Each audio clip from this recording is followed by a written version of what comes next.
大家好，歡迎嚟到 The Best。想象一下，如果你而家手握一張唔限目的地嘅機票，你會選擇去曼谷用100蚊泰銖食餐米芝蓮小食，定係趁住日元匯率歷史新低去東京瘋狂掃貨？根據歐瑞國際發佈嘅最新2025年全球8大城市目的地指數，亞太地區最多觀光客嘅城市喺全球排名名列前茅。有啲城市憑住超級連結人嘅地位，將數千萬嘅內地旅客轉化為增長引擎。有啲城市就利用極致嘅性價比同24CL不夜城嘅魔力，吸引咗全球超過3000萬人嘅目光。從排名第5嘅流行文化朝聖地到穩坐冠軍寶座嘅奇蹟之城，究竟係邊一個城市喺2025年掌握咗亞太地區嘅流量密碼？準備好未？排名即將揭曉。第5名，日本東京，1600萬人次。首先，極具吸引力嘅匯率優勢，日元疲軟係2025年推動東京旅遊業爆發嘅最直接動力。同其他亞太城市相比，東京嘅性價比喺2025年達到咗歷史高點。匯率優勢讓東京從一個高消費城市變成咗一個物超所值嘅目的地。同樣嘅預算，旅客可以享受更高級嘅懷石料理，又或者購買更多嘅奢侈品同電子產品。呢一個直接推高咗入境人次。其次，持續升級嘅基礎設施。東京並未喺後奧運時代停下腳步。2025年，佢嘅基礎設施展現咗極強嘅競爭力。羽田同成田機場嘅持續擴建同優化，以及更密集嘅國際航線，讓東京成為咗亞太地區最重要嘅交通樞紐之一。再加上喺2024到2025年間，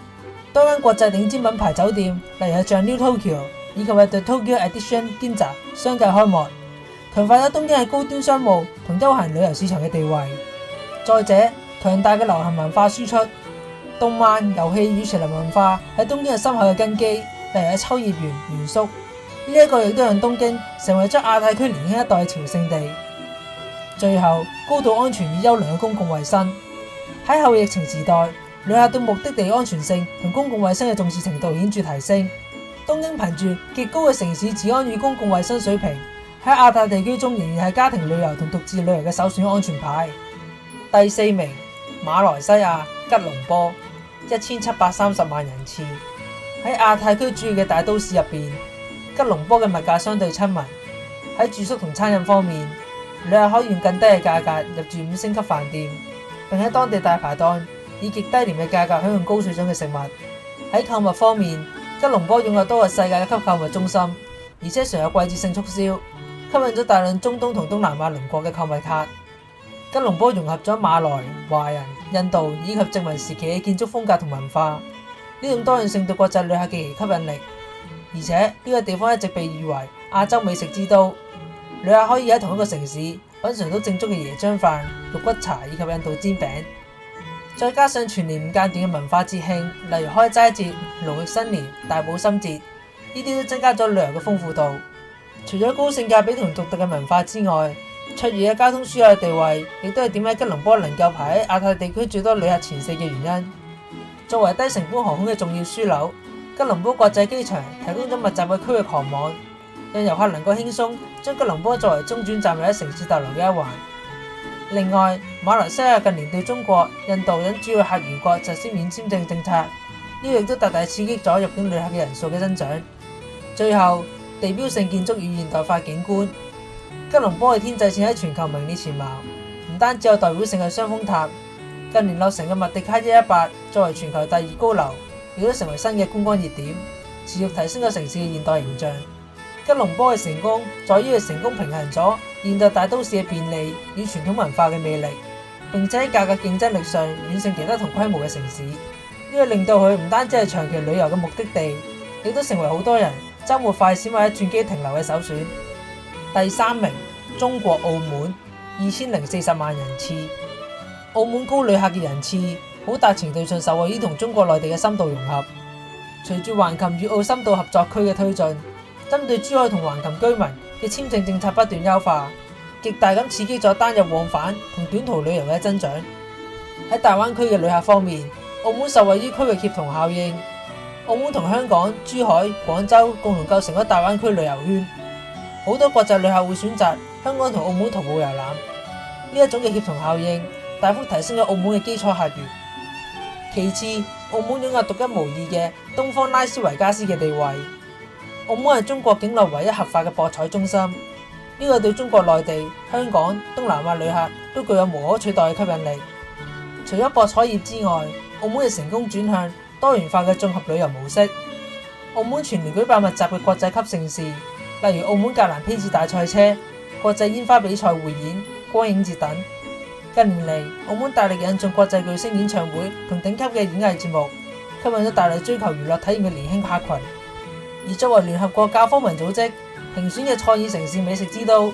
佢獨特嘅土生葡萄牙菜同米芝蓮餐廳係吸引國際旅客強大誘因。澳門歷史城區就保留咗完整嘅葡萄牙殖民時期嘅建築同南歐風情，形成咗亞太區少見嘅東西方文化交匯嘅奇觀。第二名，中國香港，2320萬人次。首先，背靠大灣區嘅流量密碼，香港擁有穩定而且龐大嘅中國內地市場。2025年香港錄得嘅入境人次入邊，內地旅客佔咗76%。1小時生活圈亦成功喺香港普及，高鐵香港段同港珠澳大橋嘅成熟運行，令到大灣區嘅居民可以實現當天往返嘅深度旅遊。香港近年轉向由盛事帶動觀光，成功吸引咗大量高消費客群。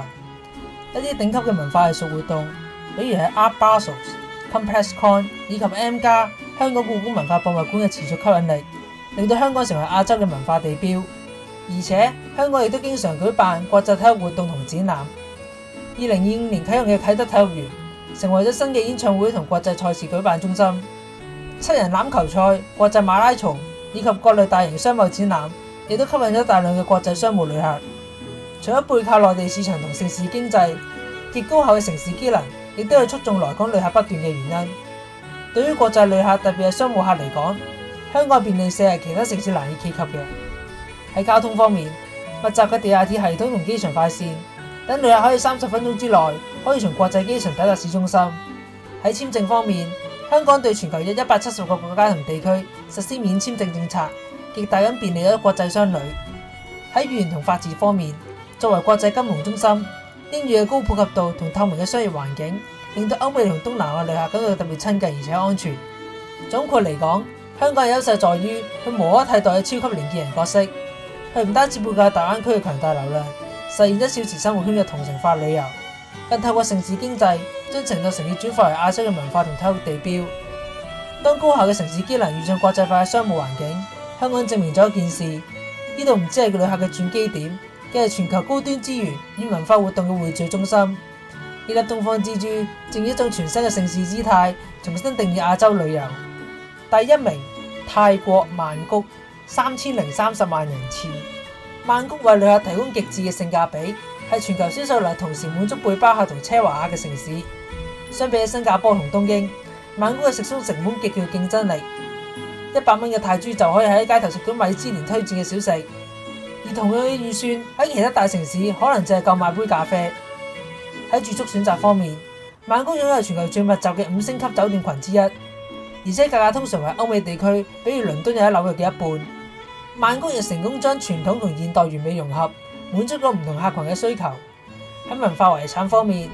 大皇宮、黎明寺等壯麗嘅寺廟建築，對西方同亞洲遊客都有強大嘅文化吸引力。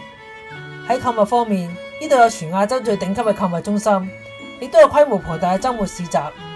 從精品到手工藝品一應俱全。喺夜生活方面，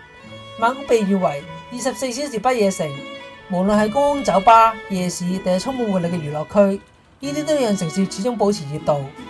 同樣地，曼谷嘅旅客源源不絕，政策推動力同重要嘅交通樞紐地位，兩者都不可少。泰國政府積極推行免簽證政策，特別係對中國、印度同部分歐美大國，大幅降低咗旅客嘅進入門檻。再加上曼谷擁有2大國際機場，係東南亞重要嘅轉運中心，好多旅客將曼谷作為第一站，再轉向清邁、普吉島又喺鄰近國家。總括嚟講，曼谷嘅成功並非偶然，而係一場關於極致平衡嘅完美示範。佢建立咗一套幾乎無懈可擊嘅吸引力體系。喺經濟層面上，佢利用極高嘅性價比打破咗旅遊嘅門檻，令街頭小食同5星級酒店共存，成功實現咗財富自由嘅旅遊體驗。喺文化層面上，佢巧妙咁喺古老寺廟嘅寧靜同頂級商場嘅繁華之間切換，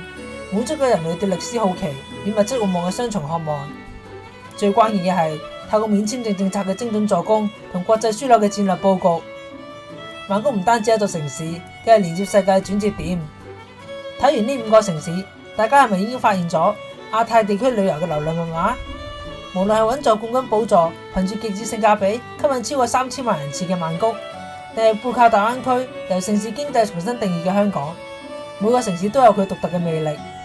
其實呢啲城市之所以能夠名列前茅，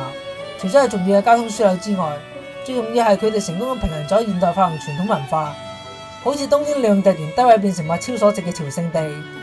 吉隆坡就以多元文化同親民嘅物價攞咗第4名，而澳門就成功由博彩業將多元化嘅旅遊體驗。睇完呢份榜單之後，你最想去邊一個城市旅遊？留言話俾我知。Do all the best，帶你睇更多世界之最。我哋下次見，拜拜。